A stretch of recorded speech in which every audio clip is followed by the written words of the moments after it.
आपको क्या लगता है, जो डर, स्ट्रेस या पुरानी तकलीफें आप महसूस करते हो, क्या वो सिर्फ आपके दिमाग के अंदर एक बुरा ख्याल है?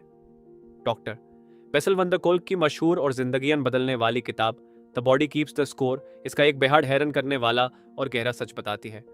इस पूरे फ्रेमवर्क को हम कहते हैं द सोमैटिक रेजोनेंस फ्रेमवर्क। इसका सार यह है कि कोई भी पुराना स्ट्रेस या इमोशनल चोट सिर्फ आपके दिमाग के विचारों में नहीं होती, बल्कि वो आपकी बॉडी के अंदर, आपके सेल्स और नर्वस सिस्टम में फिजिकली स्टोर हो जाती है। हमारा दिमाग भले ही पुरानी बातों को भूलने की कोशिश करे, पर हमारा जिस्म उस दाढ़ का हिसाब हमेशा याद रखा है। यही वजह है कि सिर्फ बातें करने से या पॉजिटिव सोचने से स्ट्रेस खत्म नहीं होता, जब तक आप उसे अपनी बॉडी से रिलीज नहीं करते। अगले 5 से 6 मिनट में हम इस बेहद ज़रूरी और इमोशनल फ्रेमवर्क को डिकोड करेंगे और सीखेंगे कि अपने अंदर के उस छुपे हुए स्ट्रेसेस को जिस्म के जरिए कैसे ठीक करना है।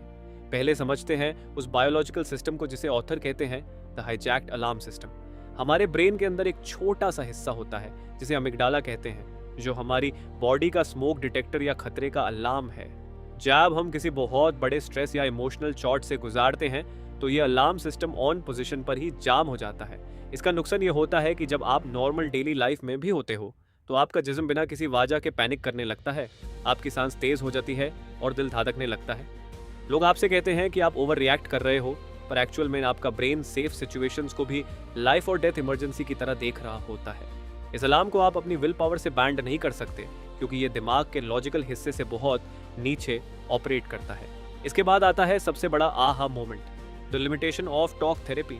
ज्यादातर लोग जब परेशान होते हैं तो वो किसी दोस्त से बात करते हैं या काउंसलिंग लेते हैं। पार ब्रेन स्कैन से पता चला है कि जब भी इंसान पुराने दर्द या स्ट्रेस को याद करता है तो उसके ब्रेन का ब्रोकाज एरिया, यानी वो हिस्सा जो बोलने के लिए जिम्मेदारी होता है, फिजिकली बैंड हो जाता है।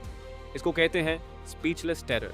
इंसानी जिस्म उस दर्द को पूरी तरह महसूस तो कर रहा होता है, पर हमारे पास उसे शब्दों में बयान करने की ताकत ही नहीं बची होती। यही वजह है कि सिर्फ दिमागी तौर पर बातें करने से बात नहीं बनती, क्योंकि दार दिमाग में नहीं, जिस्म की गहराइयों में बैठा है।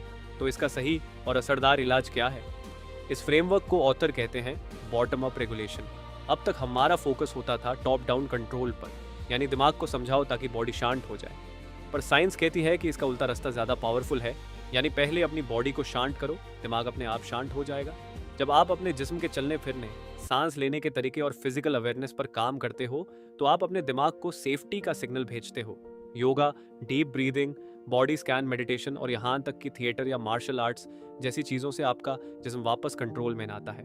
जब आप अपनी सांस को धीमा और गहरा करते हो तो आपका वो जाम हुआ अलार्म सिस्टम धीरे धीरे बंद होने लगता है। इस पूरे फ्रेमवर्क का सार बिल्कुल साफ और गहरा है।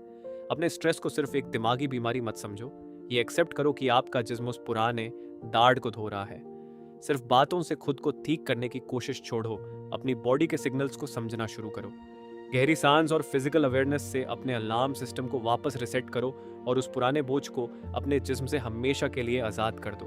क्या आप भी अक्सर बिना किसी वजह के अपनी बॉडी में एक अजीब सा भरीपन या एंग्जाइटी महसूस करते हैं? कमेंट करके ज़रूर बताना। अगर ऐसी ही गहरी और इंसानी दिमाग को समझने वाली बुक समरीज अच्छी लगती है तो चैनल को सब्सक्राइब ज़रूर कर लो। अपने जिस्म की सुनो, होश में ना आओ और अंदर से हील करो। मिलते हैं अगले वीडियो में।